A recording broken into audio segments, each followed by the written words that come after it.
Hi everyone, welcome back to the Francis Vogel Story Strategist podcast, where I have really deep and meaningful conversations with the people that I love in my network who are doing amazing, extraordinary things to support the people that I want to help change the world. And so you might be a founder or leader or custodian of a small to medium-sized business in the UK, maybe you're overseas, maybe you want to do something to punch with and above the big boys and girls.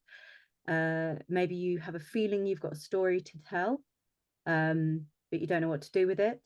Maybe you're thinking about how you can do better marketing and sales, make more money so that you can survive, how you can make your employees feel more engaged in the mission, how you can help your customers feel more involved and be more loyal, and what you might do in your community better, more of, or indeed, if you're doing all those things, how can you best talk about them, shout about them, share those stories?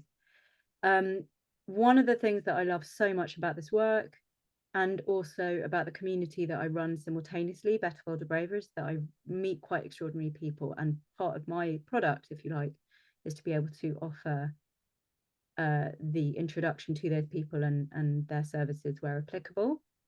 And today my guest is an old friend of mine, Aranjay, Katakam, who I actually know from my Better Bolder Braver life. And so I'm going to introduce or invite you, Aranjay, to introduce yourself, I guess, first within the context of how you and I know each other from back in the day and how that's evolved into what you're doing now. And the reason I wanted to have Aranjay on the show is because I want to help with promoting a book which Aranjay has recently published. Not that it will need any help with promotion, called Generation Hope, How Inclusive Economics Can Help Us All Thrive. If you go to Amazon where you can get Arunjay's book, you'll see that Derek Sivers, no less, has already read it and written a beautiful review. His review is a beautifully powerful call, humbly told, to turn your attention to the greater good. And the whole point of this episode is that I want really to help people to feel hopeful and as if they have a role to play as a citizen of the world, to be inspired and not to feel overwhelmed with eco-anxiety or any other personal thing that might be holding them back from feeling like they are significant and should have purpose. So over to you, Aranjay. How are you today? Where are you today? How do we know each other? What are you doing now? Thanks a lot, Francis. I really appreciate this opportunity to speak with you on this podcast. And yeah, I'm in London, and we're getting to spring, which is my favorite time of the year. Winter is depressing, and spring is that change in season that we're all pretty much looking forward to, and then sort of 6 or 7 months or 8 months of fairly better weather before we have to do it again. Yeah, I mean, we met, when I was working on a project called Thrive Now, which is gone through different sort of iterations, and is still sort of there, but not in the same form as when we first met and discussed it. Thrive Now is a concept where wanting to help everyone thrive, like what can we do to thrive, because we're stuck in this world where, other than all of the meta crises that you just mentioned, 50% or more of the workforce is heading to burnout, and sort of this hamster wheel, the rat race, all of this stuff. And for what? To burn our planet, or to have some slightly better status or something, like it doesn't really square up. And it is connected to the book in that Generation Hope, I started writing it in September of 2020, having had a really big epiphany in May of 2020, which was, COVID had just struck. We were in lockdowns, and people, really were struggling. And, I work in international development, where my entire industry in the previous 10 years added 500 million people to bank accounts, except all those accounts were empty. And it was not just 500 million, it was like 2.5, 3 billion people who had nothing in their accounts, nothing to fall back on in this crisis. And that's what got me thinking, financial inclusion is good, but not when the economics are so skewed against, the vast majority of the global population, who are completely extracted, everything is extracted from them. So, it's kind of this thing of where we're all chasing something. And, growing up, I learned like these proverbs, like you mustn't leave anything on the table, like maximize your profit and all of that. And then I kind of, over time, started to realize that, well, if you're maximizing your profit and you're not leaving anything on the table, you're taking as much as you possibly can, which is very selfish, greedy, all of that stuff. But you're taking from people who have less power, so it's like taking candy from kids, like and the other side of it, like, even we do it unintentionally when we buy product, something, when the price is ridiculously low, it just means that business is squeezing somebody else to give it to you at that price. They're not making a loss, they make a profit, but somebody else has been squeezed, and so all of this sort of is basically our actions. Like, I think of it as we're just sleepwalking through life, doing what we're doing, thinking, because the programming from society is so strong, and then it has all these ripple effects that we're not aware that we're causing. So that was an explanation of what Thrive, and it was Thrive Now, or it was, yeah. Yeah, well, Thrive, it is, they're both like they're connected. I kind of merged into the book, but Thrive Now is how do we, each of us, thrive. And Generation Hope, well, it is a little bit about that too, but it's also about how we can all thrive. So I think that's the connection. Yeah. So just to make everybody aware, because Arunjay is extraordinarily modest, so I'm going to have to cheerlead Arunjay, I think, probably for him. Arunjay has got the most insane experience, which kind of started off back in the day at EY, Ernst & Young, where Arunjay was for 5 years. And if you were to go to Arunjay's LinkedIn profile, you'll see that he has listed out the various advisory and strategic roles that he's held in a number of sectors. And the book, I think, probably, and I must say I haven't read it yet, reflects all of that experience, and including Thrive. But Arunjay is also the lead innovation specialist on migration and remittances for the United Nations Capital Development Fund, and has also authored The Power of Micro Money Transfers, a practical guide to becoming a highly profitable money. And I want to just also share that yes, Arunjay and I share an experience in that we both have children with allergies, which is another thing that we have talked about together, and how that's affected our lives and our families. So Arunjay comes with both an extremely sort of academic perspective on things, but also a very personal one. And we both share that we've been involved in international development as well. So yeah, why don't you tell us about the book then, so that people know what they can expect, and yeah, what inspired you to write it? Yeah, so I think you know, it's been an incredible journey for me in the last 20 years. I think of myself now in my third career, sort of started at EY and, finance, and now in development. And I think of this as a reflection of, my time in finance and development, which is, I think of as two sides of the rich poor coin. And above all, I, as a recovering wealth chaser, because for 30 years, I just wanted to make millions. From the age of 11, I can remember so clearly, you know, that was a goal. And it wasn't my parents, but wider society that made me feel like that was success, becoming like a multimillionaire. And I did a lot of, I was very entrepreneurial from a young age. So that sort of came naturally. And it wasn't until the pandemic that I started to realize that actually wanting to make millions and serving humanity the way I wanted to, I was part of the problem.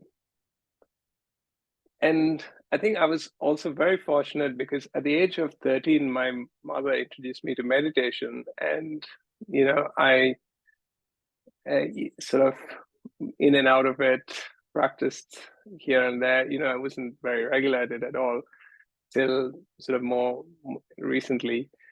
And but that helped, sort of tie me into a sort of increasing my consciousness slowly. And the other thing that I felt really strongly growing up in India was poverty. I couldn't ignore it the same way most people could. Like there was something inside me that made me think there's something wrong with this. This really is not how the world should be. We have enough and more resource. We live in a world of abundance. Yet, some people have so much and some people have nothing. And so in many ways it's like slavery, because this it very much exists, whether in whether human trafficking or like even beggars, who are begging. They're like beggar kings. So there's like a hierarchy, and it's a whole business in its own. So there's a the underbelly of all of this is pretty ugly, and it all exists in our world today. We may think all of that's you know century or centuries ago we got rid of it, but that's not truly the case. So all this came together for me, when COVID hit. And you mentioned my last book, which is a practical guide to becoming a highly profitable money transfer operator, because that was my mindset when I wrote it. Like, how do you make a lot of money? And this is a complete shift in that it is not about making money. In some ways, it's the opposite. It's about shifting from a scarcity mentality of trying to take to one of abundance, where you can sort of let go. Of course, meet your needs and all of these things, but not. I mean, it's a very nuanced shift, but one that makes a big difference. And I experienced this myself in the last 5 6 years, slowly, with all the different things I was doing. And so part of the, in the book is I tell my story and how I went on that journey, augmented with the sort of the macroeconomics of the economic system, and like I was saying earlier, how we participate in it without even acknowledging. And I think to your earlier point, it's certainly, a lot of hope, because I'm seeing, millennials, younger generations actually, wanting to, they're not accepting the status quo, firstly.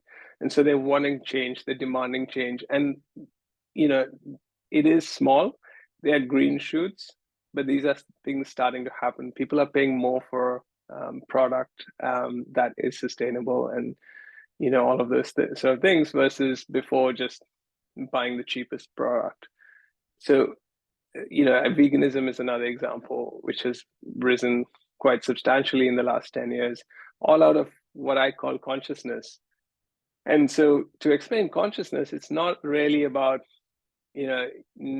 some sitting in the Himalayas or, like some yogic thing. It's just, just being aware and taking action.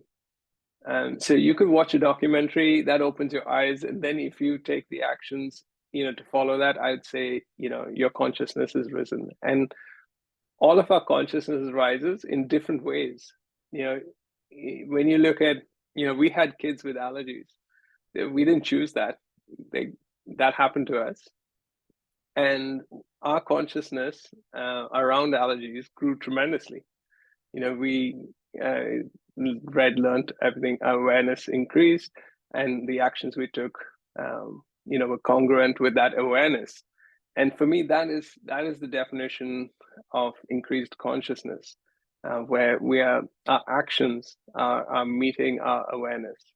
And I see more and more of that happening. And the book is really to help people see, that more and more, and make the change that we all want to see.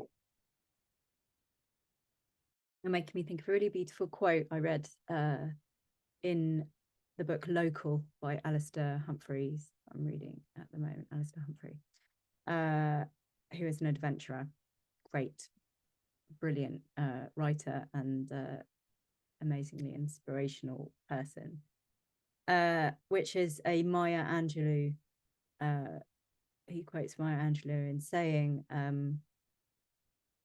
I completely unintentionally, and forgive me, Maya Angelou, because I'm butchering it, and also Alistair, unintentionally, I have gone from being unaware that I'm unaware to realizing that I am aware, basically.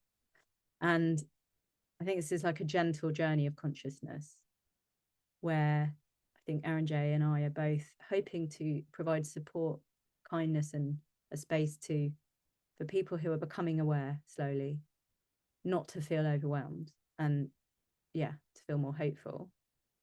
But that's hard, and there's a lot of information flying around. To your point about veganism, we don't know if that's the most effective thing we can do. People say it is, but is it about the sustainable meat industry that's part of farming, which is a thing and arguably needs to exist alongside rewilding? Do we need to pay more for the meat? Do we need to go back to the good old days of eating meat once a week? How do we have enough protein otherwise without farting all day or putting on loads of weight and then feeling really crap about ourselves? I actually had this conversation yesterday with a friend of mine who's become a kind of mindful eating mentor for me in the last 3 years, because I'm quite upset as to what I'm supposed to do. And I recently bought a load of meat from NEP, which is the rewilding champions, and put them all in the freezer because I love it. I love a steak. But I was like, okay, I won't buy steak anymore from the supermarket. I'm gonna put it all in the freezer, but it's sustainable meat. I can have it once a week. I can make sure that I'm keeping my protein up. Should I stop eating eggs? Then I went down to the farm shop yesterday near me, but the nearest egg people are in Cambridge. Okay, it's not like Yorkshire, and then it's like, you're just trying to do your bit, aren't you, as an individual or as a business? It's hard. And I did a carbon literacy course as well to try to learn as much as I could and sort of help my clients feel like they weren't overwhelmed. And I also am in the business, as you know, in Better, Bolder, Braver, of helping coaches, or people helpers, as I like to call them, to identify their bigger picture system change, as I call it, manifesto of change, story of change. But again, without feeling overwhelmed, without feeling like you're a very small person in a massive machine. So yeah, what was your hope in writing the book? What did you think it might serve, and what are you seeing as being, the problem? Yeah, I think hope stems from the actions we take. So, And the important thing to realize in all of this, because we don't know exactly what's good and bad, and there's so much conflicting advice, especially when you look at different nutritions and different diets and things like that, but is to sort of, if you consume consciously, more consciously, you're going to make a difference. So, I don't think everyone has to be vegan. If that speaks to you, then fine. If it doesn't, there's also flexitarianism where you sometimes flex, sometimes don't. All of that adds up. I think it's unhelpful to think of it in a binary term that I'm either this or I'm that. Mm-hmm. We don't need labels. We don't need binaries. We just need to be, through increased consciousness, do what we can do. You might be able to do something that I can't.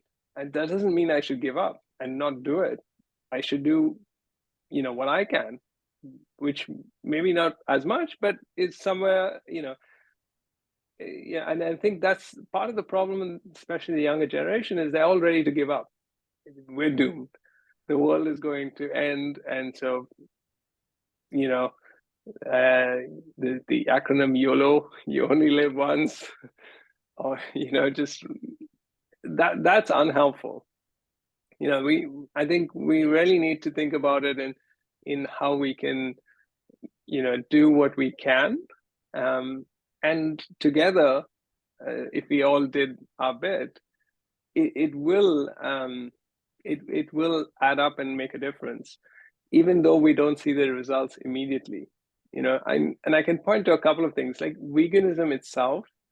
I've been vegetarian for like over 20 years, and just 10 years ago, I struggled to find, a dish in a restaurant, maybe one, and sometimes I had to ask the chef to make something. And the last sort of 5 years or so, I'm spoiled for choice. I have at least three things to choose from, and so the restaurant industry has responded to the trend, in people's choices. And I think similarly, allergies is another one I'd point to. So 8 years ago, there was like hardly 2 feet of freeform, if if at all. And now every supermarket has half an aisle of freeform products, and restaurants have, nowadays. I'm so grateful when they come and ask you, do you have any allergies? And even when I'm there without my kids, I say, no, I don't, but thank you for asking. Because it matters to, us as parents of kids with allergies, and also those who have allergies. And I think this is sort of the way the change is happening, and it's so even today, like, big companies are changing their ways. It may not seem like it on the surface, but they the people they're employing. I mean, back in the day, if you were in an interview, you couldn't ask the company about their purpose or their ESG strategy. It was a one way. You were bombarded with questions, and you had to answer it and hope and pray that you get the job. Today, it's different, right? You're interviewing the company as much as they're interviewing you, and you get to choose whether you want to work for that company or not, and that drives change. So I think there is hope here. I love all of that. And yes, when I talk about people getting their people engaged and feeling significant, we're talking about Seth Godin's concept of the Song of Significance, which is a great I love that book. It's so good. It is amazing. Yeah. I read it twice even. Yeah. No, it's not hard to read twice. You don't have to be a genius like Aranjay to read this book twice. No, it's not a genius. It's just that, to really take it all in, yeah. And it's a super easy read. So. It's a super easy read, and taking it in twice is a good idea. But essentially what the Song of Significance is about is how to make your people. And I read that as employees and customers feel like they're part of this system.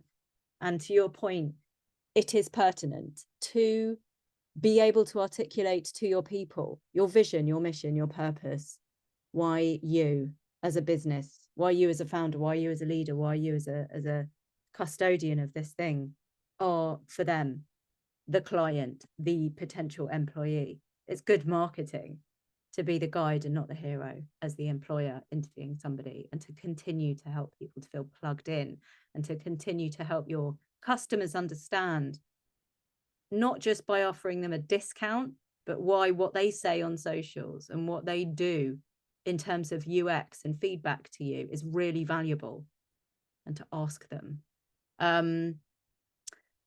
I was going to say, where were we? Oh, yes. I want to just dive into the allergy thing just for a minute, because I want to share with people that I have not taken flights for 6 years. I have taken 2 flights, I should say, but they were to it was a kind of conscious decision to fly to a week-long retreat in the Alps for purposeful leaders and entrepreneurs who want to make a change in the world. Other than that, I haven't taken a flight. Is that because of my environmental conscience? No. The honest truth is that when Razzie was born, we were petrified. It turns out his allergies are not airborne, but it's very difficult to know. So it's not so much the flights themselves, but it's being in another country, not quite knowing, even though we have EpiPens, and often there is a hospital nearby, but not quite knowing what might happen, not being able to speak any other languages, which is, an embarrassment for a lot of English people, and therefore not being able to ask in Greek or Italian for something, and then having to explain the intricacies of, as you know, Aranjay, Razzie's allergic to dairy, egg, sesame, and nuts. You try going to your favorite countries, Italy, Greece, Israel, wherever, trying to have a lovely holiday. Not going to work so much. And then also your self-catering, which is okay. But do you want to spend a fortune going to another country just to be in a flat where you're having to cook all day anyway? Is that a holiday? Do you want to go to one of those ginormous corporate sort of 1,000-bedroom hotels with a buffet and an entertainment in the evening? No, anyway, I don't. But also can't do the buffet because all of the spoons in all of the things.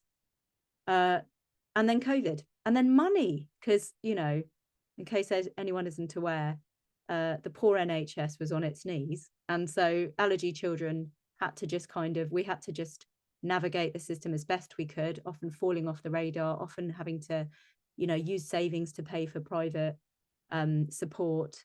Immunotherapy is about $5,000, and it's a definite nice to have, but it will prevent a child from later in life dying unnecessarily, because if they encounter any sesame while backpacking in China, they will be able to tolerate it. Do you make that investment?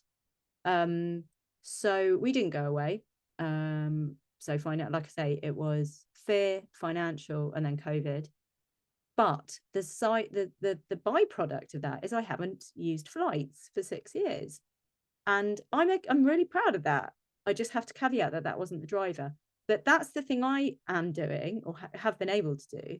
It's not what everyone else is going to be able to fit into their lifestyle. Veganism at this time isn't something I'm getting my head around from a nutritional point of view for me. But I'm proud to say that my husband started something called Vegan Nights at Truman Brewery, which now has 5,000 people going to it. And the premise is, just try it. Here are some amazing food vendors. To your point, there is such a range. It's so fun. It's a massive rave. So it's a brilliant festival. It's a great night out, and you'll be able to try veganism just for fun, just see. And then, like you say, flexitarian, do it during the week, whatever, but you work out your version of it.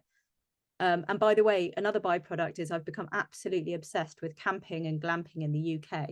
And so I drag my husband and children off left, right, and centre, thanks to Canopy and Stars, to all sorts of random locations, but never more than about 2 hours from London, because you try putting a 4 and a 6-year-old in the car for longer than 2 hours, or indeed on a train, as we did this weekend. We went down to Hastings and took the train, which was 60 quid return for 4 people. Bargain.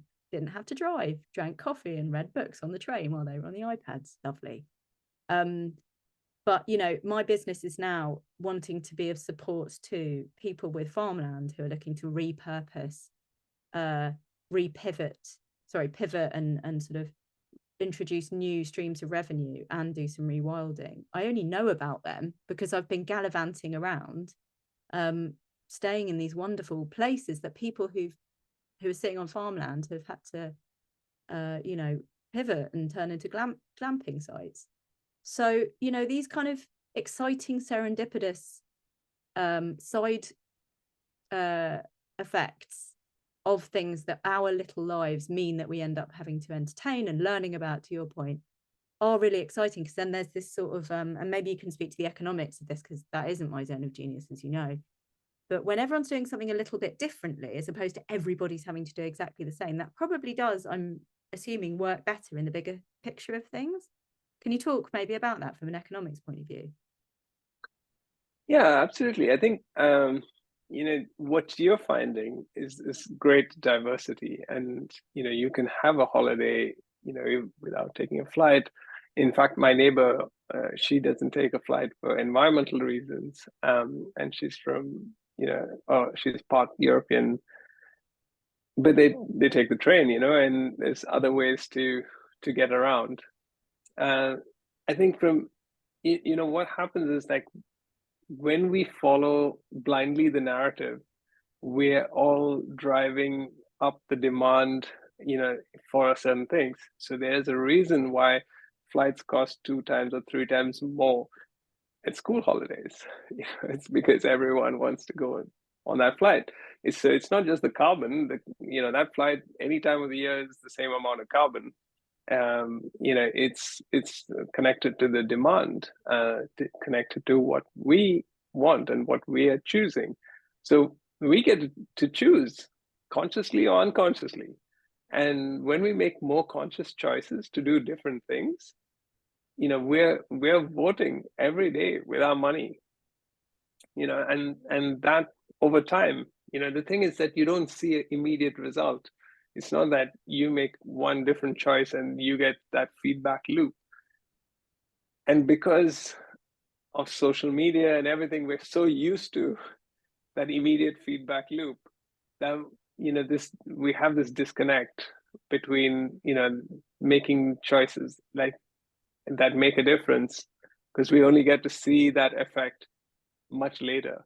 You can look back now and say, look, for the last 6 years, I haven't been on a flight other than that one trip. But the first few months or the first year, you wouldn't have clocked it in the same way as you do when you look at it over time. And that's part of what we don't see, and therefore not if we did see that more and more, we would continue to make more different choices, which definitely affect the economics of kind of there's a downstream effect from there, because the moment you want something or don't want something, you're affecting the demand for both those things. When you want something, you're increasing the demand. When you don't want something, you're decreasing the demand. And collective power is also huge. So now we're seeing in different movements people boycotting products made by certain things. They're either for sustainability reasons or for sometimes political reasons, or different reasons. But when they come together and collectively stop doing these things, you see those businesses really suffer. They can't sustain that sort of. So we have the power is really, I think, the underlying message, and it absolutely, every choice we make has the economic effect. And that's both really exciting and also a bit scary. And I suppose I think the thing I'd like for people to kind of take away is it's all about education, really, because the better educated people are, the more easy the choice is to make, because I think the overwhelm happens when you just don't know. So it's our responsibility, and that's kind of why I did the carbon literacy course. And also so there's a great book by Gemma Butler called Can Marketing Save the Planet? And there's a big feeling amongst marketing people now of it's our responsibility not only to be able to translate sustainability impact reports into something juicy, but also because, you know, we are the people, we're the custodians of language, of being able to articulate clearly things to people. And, you know, having been in the world of agile and UX as well, not really, but I dipped my toe in a bit when I worked for GDS, Government Digital Service, which was a really interesting experience about showing the thing, as they call it. You know, one needs to think about what is the simplest language, or what the simplest language is, to be correct in British English, because we've all adopted the Americanism of what is the simplest language. Anyway, I have a risk of going down a bit of a sort of grammar rabbit hole. Let's not do that now. How can we, as clearly as possible, help people move the dial a tiny bit in their lives without feeling overwhelmed, and also being kind to yourself? You know, if you've got 2 little kids and you're struggling financially, it's perfectly understandable that you might not have time to go gallivanting down to a farmer's market and buy a butternut squash for £4, right? But, you know, so we've got to decide what we're each going to do. And it doesn't have to be, you don't want to cut off your nose to spite your face, for example, financially or emotionally. So the education is what else can be done. And, you know, what are your choices that are reasonable and realistic for you as an individual and as a business? And just coming to the business side of things for a bit. I think one of the other things that I really want to do is help small, you know, SMEs to have a chance when they're not a massive organization with loads of internal people doing things and budgets, to feel that they can make good choices about what they do to grow or become sustainable in terms of profitability, but also for their people or with their people and in their communities. And also to say to themselves, do you know what? We aren't a startup anymore. We're not scrambling around for funding. We're now at a point where we're kind of stable. We don't necessarily want to grow. Maybe the founder is also saying, do you know what? I kind of want to step away now. I'm a bit burnt out. I want to leave a legacy. I want to be clear to my people as to what it is I set this thing up to do in the first place. I want to feel comfortable that it's doing it well. And I'd like now to give back to my community in some way, and be able to walk away and go off for a year or whatever it is that people on their second mountain want to do when they've burnt out, knowing that something good is happening in the community and that the ecosystem of the business is safe. I mean, you've had your toe in a lot of investment sort of startup-y things, haven't you? Can you talk a bit about, yeah, what you've seen and how you feel small to medium-sized enterprises are faring in the picture of all of this? Yeah, I think, I mean, so I cover this in the book in chapters 8 and 9, where, you know, there is a huge shift towards amalgamation, mergers and acquisitions, tech, all of this. And this is, you know, it's good for capitalism and super profits, but it's not good for the people who work in those businesses, and it's not good for the consumers. And this is where small businesses, you know, SMEs and others have a role to play. And of course, playing that role, I mean, 50% of more of the GDP comes from small businesses. But we have to know, you know, that's why the buy local campaigns and all this matter, because that, through that awareness and education, we can make different choices. It is so easy to buy off Amazon.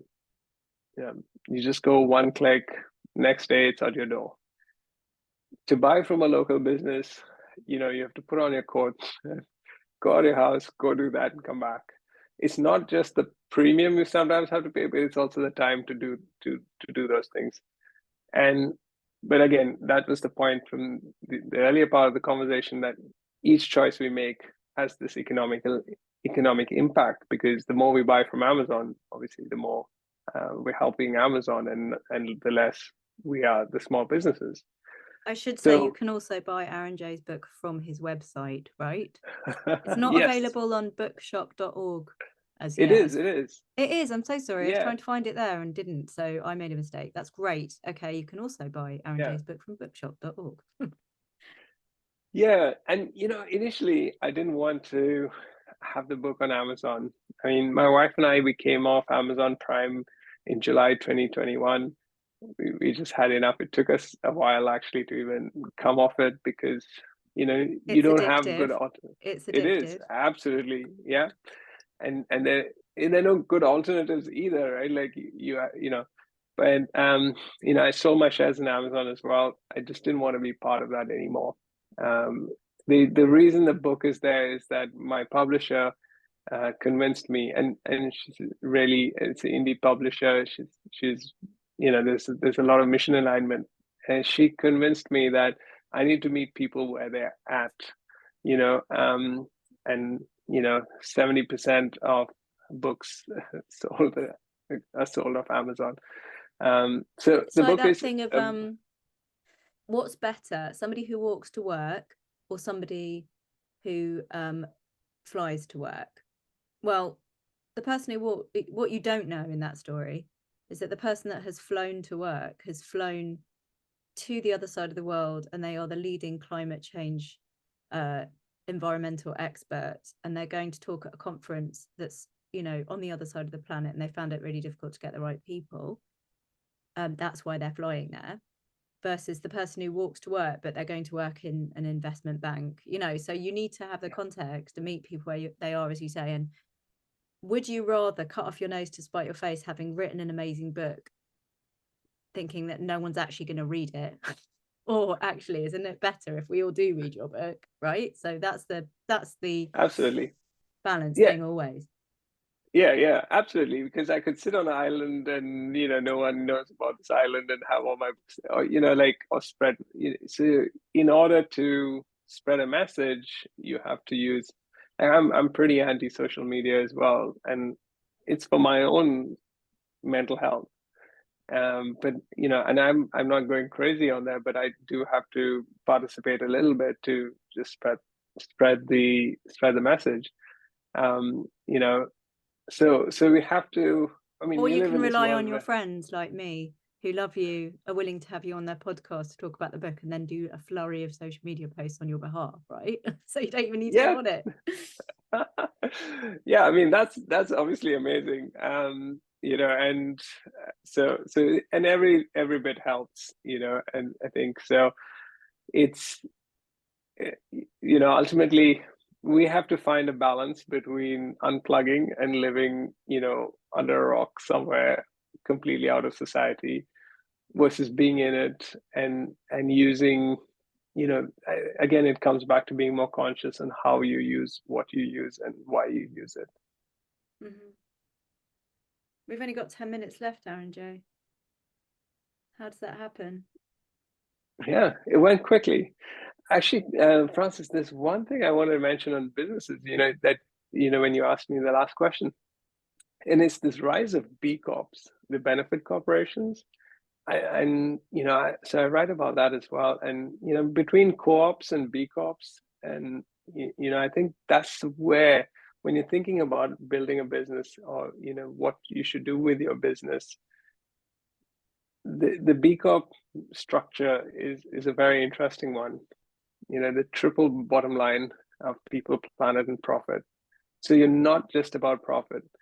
And it is my hypothesis, but I think, like smoking used to be cool.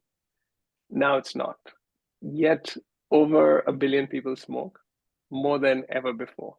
So even though pretty much everyone who smokes knows it's not good for them, but there's a shift in how it's perceived, from cool to not being cool. And I think super profits, just making as much money as you possibly can. I hypothesize that is going to shift. It's shifting already. It's kind of, at least in some circles, no longer cool to make, vast sums of money, in ways that are not sustainable, or have, bad labor practices and things like that. And I think we're going to see that more and more and more. That doesn't mean there are not going to be people who make and who continue doing that. Of course, they will. But the shift I think is the really important thing.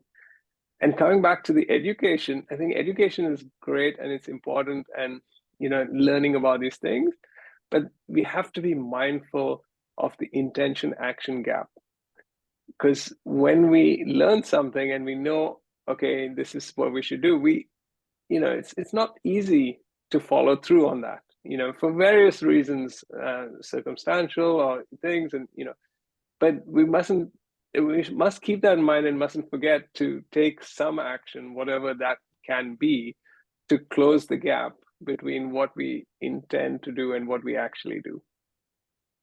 Yes, and we can make it fun, and we can sway a market so that people don't need to worry too much or educate themselves too much, especially if they're in a position of, those who are not privileged enough to have the space to educate themselves or whatever the means, or have exposure to the information. The market, those of us who do, are able to influence the market in a way that means that it, as you say, isn't cool anymore. So I heard a really lovely story actually on I interviewed Will Richardson of Green Element recently, and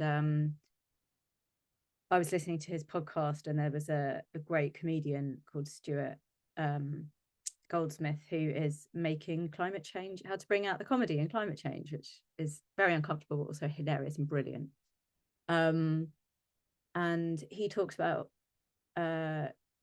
how he was offered business class flights to a comedy gig or conference or something, and he was really tempted, and then actually decided, no, I can't possibly do that. That's like 101, don't do that. And he makes a joke in his comedy sketch about not sketch, you know what I mean, it's in his act about there's nothing nicer than getting a flight somewhere except getting in business class, but there's nothing nicer than walking through the business class lounge knowing you've made a decision not to take business class. And a load of the people at the conference who were actually sustainability experts came up to him afterwards, or not a load of them, sorry, two, and said, I didn't even know that going business class was as bad as you have explained it to be. And I think it's Will then said in this interview that what had upset him the most to hear was that there were sustainability experts who were not aware that taking business class was that bad. But the thing that actually made me stop was that Stuart said that in the airport, what was funny was that there was one guy in the queue of business class, and the others were kind of ribbing him and saying, didn't you hear what Stuart said about business class? But how did that sustainability person who was aware, having been at the conference, then still feel comfortable about queuing up in the business class lounge? Because the others were making him feel foolish and he still wanted to do it. But it had shifted the whole dial about what was cool for them to do after that conference. And yeah, this whole cool thing is definitely not to be underestimated, because especially with the younger generation, you just don't want to do what's not cool. And so you don't need to have your wrist slapped or whatever. You just want to do what's cool, and the more there is out there that is cool, that's also better for the planet, the better. And that's our job as marketeers and as people who have been guilty, let's say, of swaying markets in other ways before. It's our job to come up and say, right, let's sway the market this way and make people feel that this is the way they want to be in life. Absolutely. And I think, Francis, the thing about this is, I made a number of decisions, and I always felt better for each one of those choices. I don't see them as sacrifices, and that, I think, so it really helps me thrive, because I know I'm doing things that make a difference to me and to others.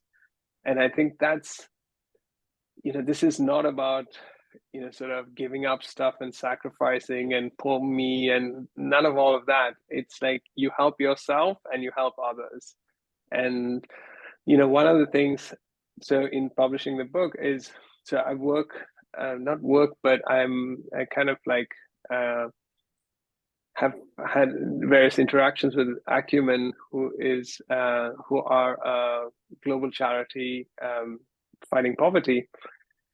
And one of the things is that when I was publishing the book, I didn't want to make any money off it, because here I'm trying to give you this message to say that you need to change and look at everything and do things a little differently.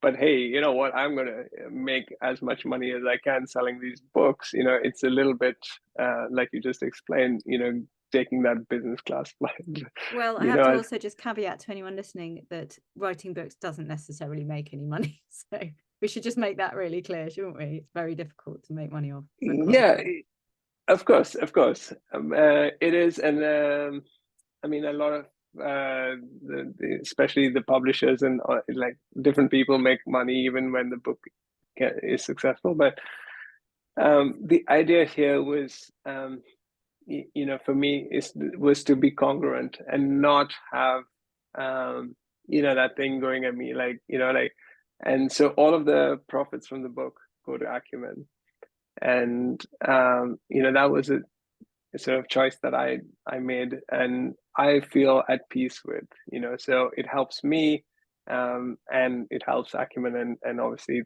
downstream from there, the people they help. Yeah, and I just want to say, because obviously I looked into this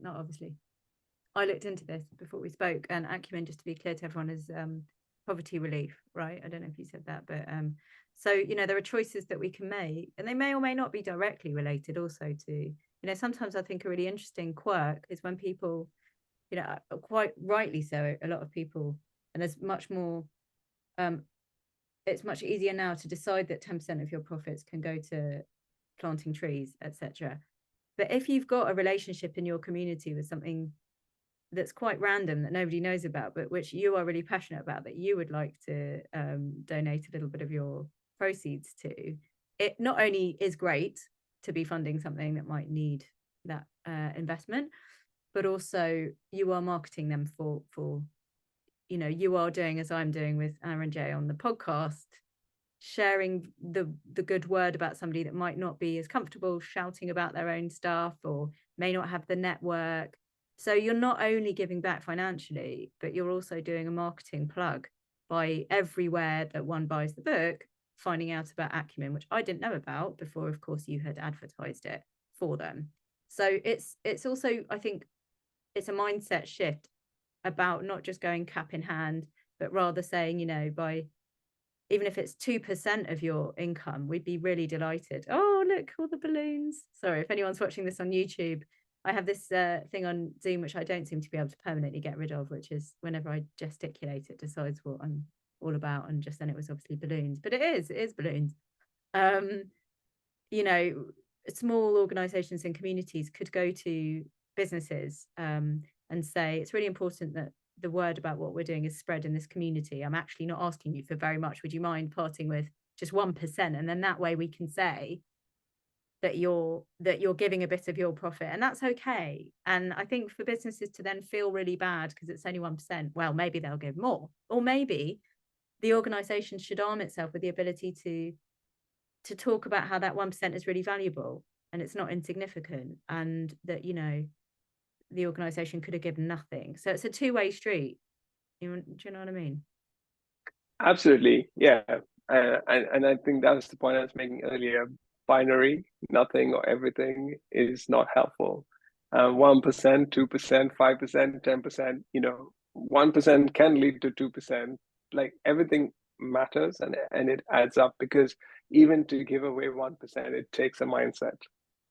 There are plenty of people who wouldn't give away 1%, or any percent. They're actually much more focused on taking all as much as they can get. And I know this because I used to be one of those. So I'm not sitting here in a way saying like, hey, these bad people. Like, society programs us to do that and be that way. And it takes a journey to unprogram a lot of that sort of scarcity mentality, status, and all of these things that society kind of has created, not by any one person, but just over time. And again, the actions we take as a result of that will make the difference. Love it. Yeah, my two strap lines are, it's not your fault, and now what? And talking to people like you has really helped me to understand that those are the two things. If I had 10 seconds in an elevator, what I would be pitching. And it's, I guess, just leaves me to say, please do have a look at what Aranjay's up to. He's always up to something fun. Do read the book, do get the book. I'm, going to be reading it shortly. And yeah, thanks so much for being here and for taking the time out when you're busy with your kids and your businesses. Thanks so much, Francis. It's been an absolute pleasure. I really enjoyed our conversation, and yeah, look forward to more of these, not necessarily recorded, but as you know. Yeah. I know, So it's thanks terribly so much. comfortable, isn't it? Thanks, Jay. I'll see you all anon at the next episode of Francis Vogel's Story Strategist, and thank you so much for listening. Take care.